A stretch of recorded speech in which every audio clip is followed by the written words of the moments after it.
show. It's a different intro this time around. I've been invited to sit with the ladies today for their 200th episode on their podcast. This is awesome. So here we are at Sophia and Spritz. Thank you so much for hosting our gathering tonight. You know Tosh from Podcast Hub and Jenna from Pickle Planet. Ladies. Hello, everyone. Here we are. This is it. We are here for the 200th time. You must 5 years to get here. I was going to say, you guys have like been together doing this for 5 years. Yeah. So we need to go back to, how did it all begin? Is it true that Jenna just used me? Used you for your equipment? Yes. Okay. Yeah. Totally. It worked in her favor. Yeah. And yours too, I think. Yes. To be fair.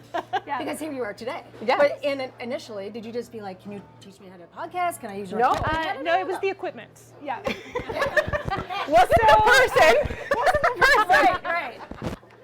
I feel like the two go hand in hand. Yeah. It's hard to think of you without thinking of you as someone who lives on air and, you know, talks for a living and is part of the community. So yeah, Tosh and I had met a few times through various community activities. And of course I knew her voice from being on K94.5 here in Moncton. And it was only kind of getting to know you through a few events that I found out that she actually does her radio work from home. And I went, oh, so you actually have a studio and you have all the programs already on your computer. Yes. Because I have a background in audio. I know you do, how to record. I know how to edit audio, but I didn't have all the equipment. And I was thinking, you know, I really miss interview. I miss talking to people all the time. Moncton really needs a podcast. Why don't we start one? And knowing that Tosh had the gear and that she'd be a perfect host, it made just absolute sense. Yeah, and it has, like, I don't know about you. Well, no, I do know about you. An awful lot, actually. A lot. But starting the show 5 years ago, it has opened a ridiculous amount of doors. Like, it is unbelievable the things that you and I have managed to pull off in 200 episodes. The people that are here today, almost every single person has been on the show, which is incredible. And the ones that haven't, sorry, Jenna's husband in the corner. He's waiting though, someday.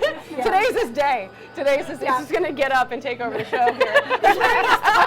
I know, he's all spiffed up. It's a special day. It is or, you know, it's you work. guys, like, I know you're not, neither one of you is from New Brunswick. No. So Tosh is from Ontario, Jenna's from Cape Breton. You wanted to show your kids like all the things there is in New Brunswick. Is that where you kind of get the idea to let's start here? Yes. Yeah. And just kind of that idea of, you know, I think one of the things that's really so important and so lacking in so many ways right now is ways for people to find that sense of community, right? If you don't feel like you belong, you're not going to stay, you're not going to be happy, you're not going to be engaged. And, you know, it was funny, I was listening to Maritime Noon today, and they were talking about schools and violence and issues, and this retired teacher came on and was talking about the sense of community that they used to have at their school. And you know, that's what's at the heart of all of this, is trying to make those connections. You know, you look around the room tonight, we've got 20-some people here who, as people came in, I forgot that some of them knew each other even. And then other people were just like, oh yeah, we can sit together and we can get together. And this is what it's about, is creating a sense of community where people here have heard each other's stories on the podcast, have shared bits of their life, that when you see them now out in public, you're like, oh, I know that I can talk to you about what it's like having a child go to school with a walker. I know I can talk to you about pelvic floor pain and weird issues. And, you know, It's a thing. I'm not going to get into all of them, but in my mind, if I have a weird medical issue, I'm calling Katie. It's true, though. But it's providing that not just for ourselves, but for everyone who listens and watches the podcast. Right. Because even myself, like, catching some glimpses of it, you're like, okay, there's this to do, and there's this group, and you're like, oh, you're more aware of it, what things you can do with your family, and different, whatever the topic may be. So what are some of the topics that stood out to you guys? Like, what are some of the, over 200 episodes, I don't want to say favorite, but some of the ones that really are memorable for you guys? There's a few. I love it when we're on location, doing things like this. Every year we do a Christmas show, which puts us somewhere this Christmas. Actually, kind of a really cool story that I love is 2 Christmases ago, we did our Christmas cocktail show from James and Chelsea Hughes' kitchen in Riverview. Yes. And this Christmas, we got to come full circle and do it in their restaurant, which was absolutely amazing because James said at this time next year, I want to have a restaurant. Yeah, this was in the future, and then we were here for the next year. Here we are, Sophia and Spritz. Thank you again for having us. Yes. I just think that is kind of the coolest thing I think that we've got a chance to see, and we've been able to watch people. Like Katie, I'm going to point you out again, but like we've been able to watch Katie and Aaron build an entire community and a building, literally. Yeah. And in a pandemic. And we wouldn't have been able, or wouldn't maybe have noticed if we didn't have this show to have other people show you what was going on in the community. So I think some of the episodes we did during the pandemic really stand out. I was just going to ask about the pandemic. How did it go for you guys during that? It was interesting because we were just about to move from doing it at Tosh's house to going into the Rogers studio. Rogers had been coming to us on location at Tosh's house. Okay. Which PS is, some of you have been in there, and it's this big, and we were shoving TV equipment, us, and a guest, plus my dog. I don't think Charles ever made it in that room. He had to stand in the hallway and film in while we. One of those camera stands actually has chew marks from my dog on the tripod. Like my heels from mine. We were so excited. We'd gone in and done like the studio tour. We knew what we were gonna do, and then the pandemic happened, and we didn't want to lose momentum. And then the nice thing about podcasts are they're so accessible now. We switched to recording over Zoom. We were still able to record our videos and send them to Charles. And that opened it up for us to talk to some people that we normally wouldn't, because we didn't have to have someone local who'd come into the studio. So those were some of the really fun moments where we went, okay, who in the world do we want to talk to? And we interviewed our kid's favorite author, who we interviewed her the week she hit the New York Times bestsellers list. What? That wouldn't have happened without the pandemic. Right? Or what social were the media. connections though to get to that person? She has a Facebook page. She messaged her Facebook page, and she was like, "Oh, I'd love to talk to you." We had the kids ask her questions. Like, it was beautiful. She has since sent my child birthday cards. Like, it's just like I've been doing this with Dave Grohl for a long time, and I'm getting nothing. No birthday cards, no. So Dave, if you're watching, when you hear this. So when you guys initially started, did you think we're gonna get to 200 episodes? Oh, are we just gonna do this a little bit of fun? I don't know that I ever had any sense of how long we would do this, but I don't think at any point I would have said, oh, in 5 years we're just gonna feel like we're starting. No, right? Yeah, and it's really funny because like when she's talking about me having the equipment, we actually started in an attic, kind of in the top of my house, which was originally where my studio was. And it was this tiny, you had to walk in like this to get into it.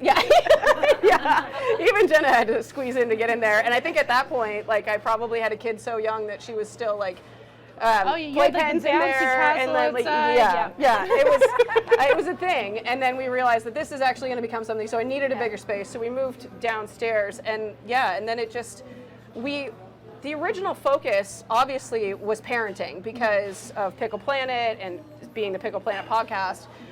We did focus a lot on the playgrounds at first. Yeah, we did. I would say the first probably dozen, maybe first 20 so episodes are very kind of parenting focused, and it was mostly just us talking to each other about the kind of things parents would talk about on the playground. And then we kind of expanded into, you know what, there's a lot of other interesting people we could talk to about these kind of things. And then we started doing like round tables at your kitchen table. Which the audio is awful, don't listen. But you should listen because what people say is amazing, and the audio's not that bad unless you do audio for a living. Right? But we had people talk about loss. We had people talking about whether or not they should redshirt their child for kindergarten, which means hold your child back if their birthday's September to December kind of thing.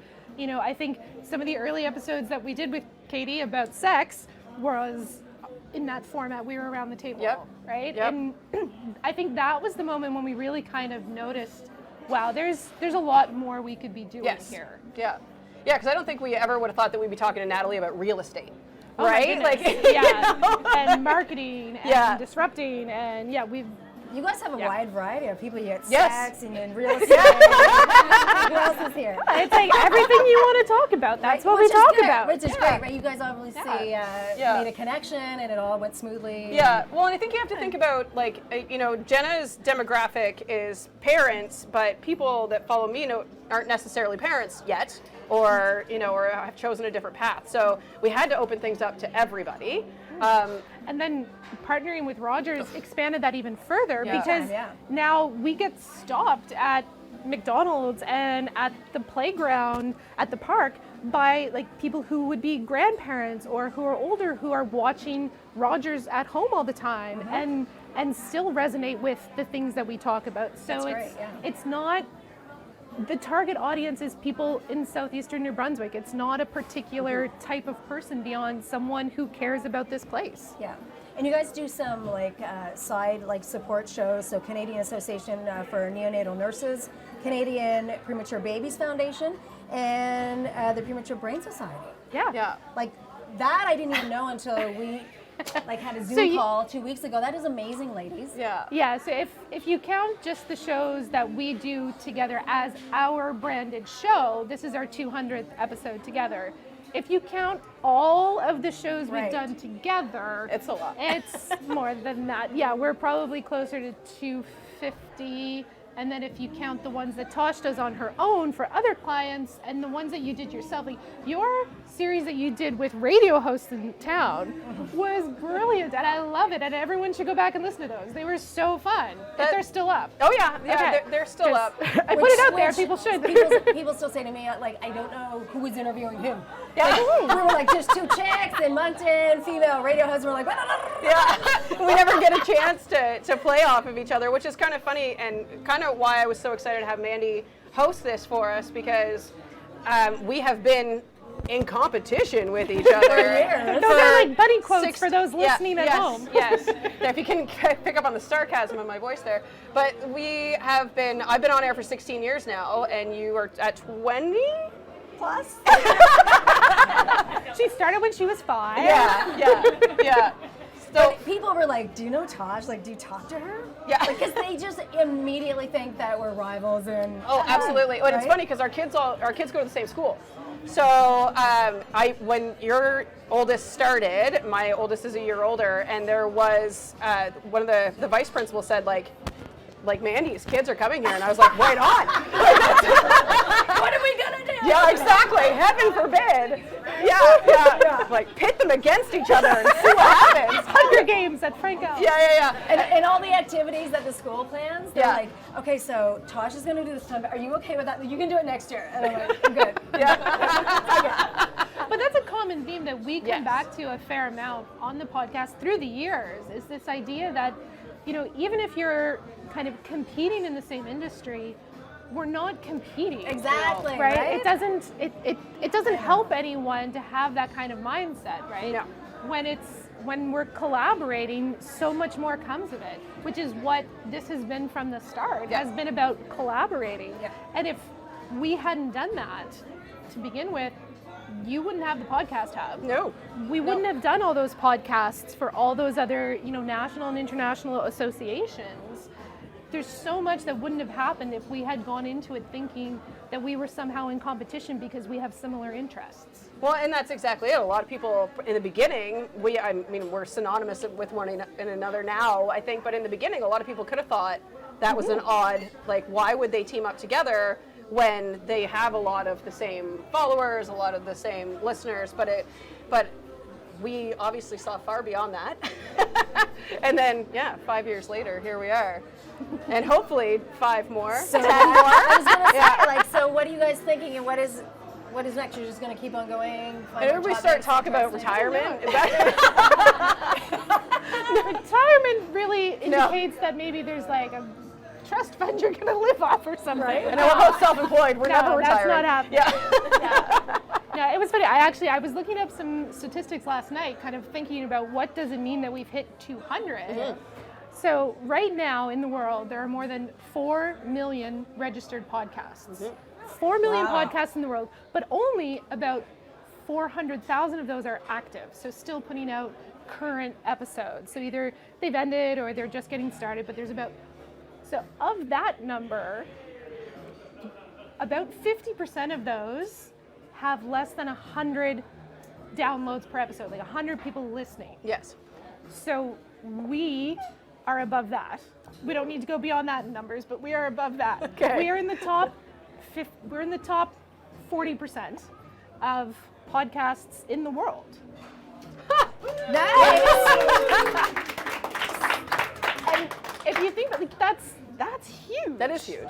Yeah. And a lot of times we don't stop to think what it means that we do that. This is just something fun that we do Right. every week because we like to talk to each other. We like to talk to people that are either our friends or people that we haven't gotten to know yet. That's like we'll sit down and be like, oh, who do we want to get to know? That's who we should invite in the podcast. Heather, we're like, we need Oh my we need goodness. Heather on the show. Heather was Everybody is referring to Heather. Yeah. Heather Fraser was so much fun. That's only a couple episodes back. You Yeah. can still find it Yeah. on whatever platform was you're the title? watching. She's the listening. maple queen.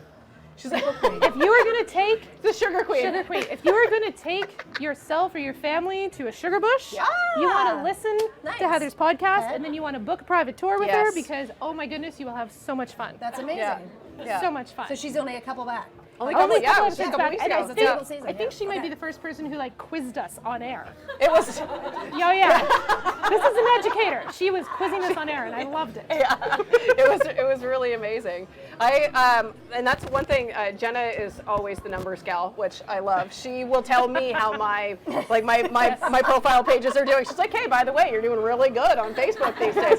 Awesome, thank you. I can so see that. Yeah. Oh yeah. Yeah. Yeah. That's awesome. Absolutely. But that's really impressive. Like I work obviously in the background with a lot of podcasters.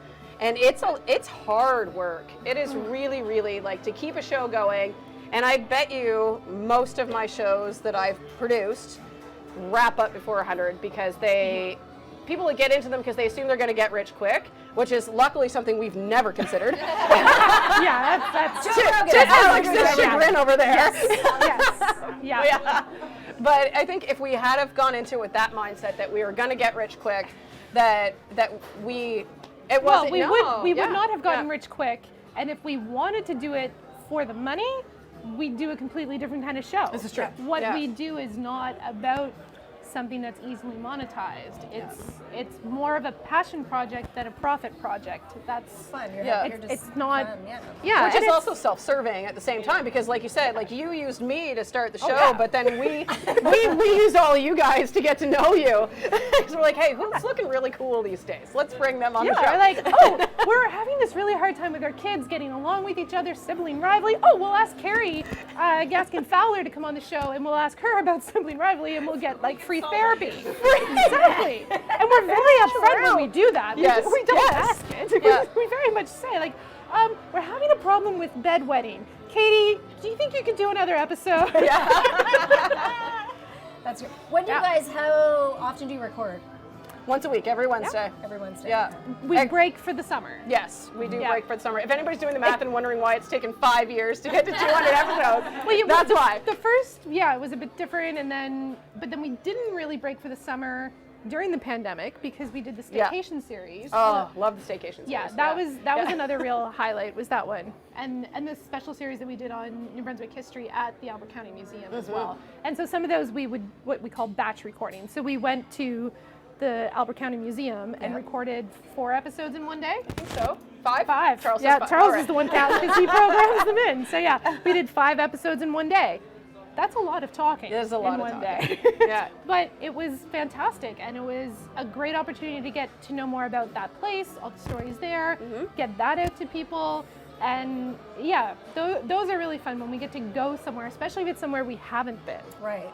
It's all new and opening up new Yeah, doors. and we're ideas really, and- like you said in the beginning, because we're both not from here, my husband was born and raised in Riverview and knows literally nothing about New Brunswick, which drives me bonkers. And I didn't want my kids to grow up knowing nothing about where they're from, which is so bad to say because I know nothing about Ontario. But that's Ontario and nobody cares.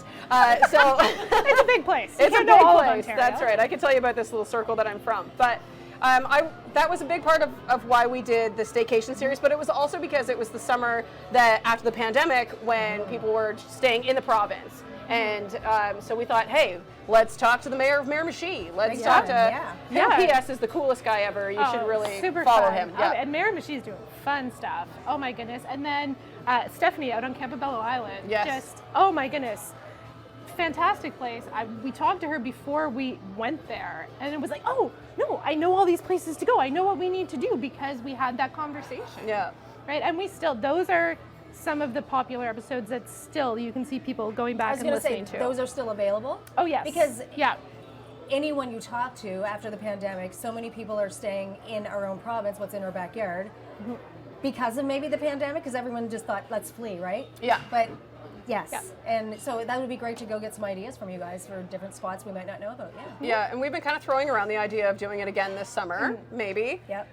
Don't quote us. We'll see how much time we come up with. Yeah, but there is so many amazing places, and still it blows my mind that our tourism traffic is still down less than it was in 2019, and that blows my mind. So I know that like we're just a simple show, but I think it helps bring some people here, or at least shows people what's happening in not just Albert County, even though I'm a huge advocate for Albert County, obviously, but not just Albert County, but our entire province. And there's like, we did a show up on the coast, and come on, you know the name of it. You guys had gone up there, and I can't. Oh, like up in Catacat. And, yeah. And I had never, Island. Misco Island, that's the one I'm thinking of. And I had never even heard of that place. And it just like, you're talking away about it to whomever we had interviewed about it. And I don't think I said a word in that episode. I just sat there and I was like, all right, I'm going to be the person. Take notes. Yeah. Gotta go. Yeah, no, there's so much in every little community in New Brunswick. Every community in New Brunswick could have its own podcast about what's happening and, you know, the neat things to discover, and then looking back at the history. There's so much that we could go on for a whole other episode just about that. We could. Maybe we should do a second episode. Mandy, what do you think? I'm game. Let's refresh drinks and come right back. Yes, we will be back in a few minutes. So yeah, if you're watching, stick around. Make sure you watch the second part because we're going to have lots more conversations coming up. Sweet. And everyone will have a little break, refresh our drinks, maybe get some food. We'll see you next time.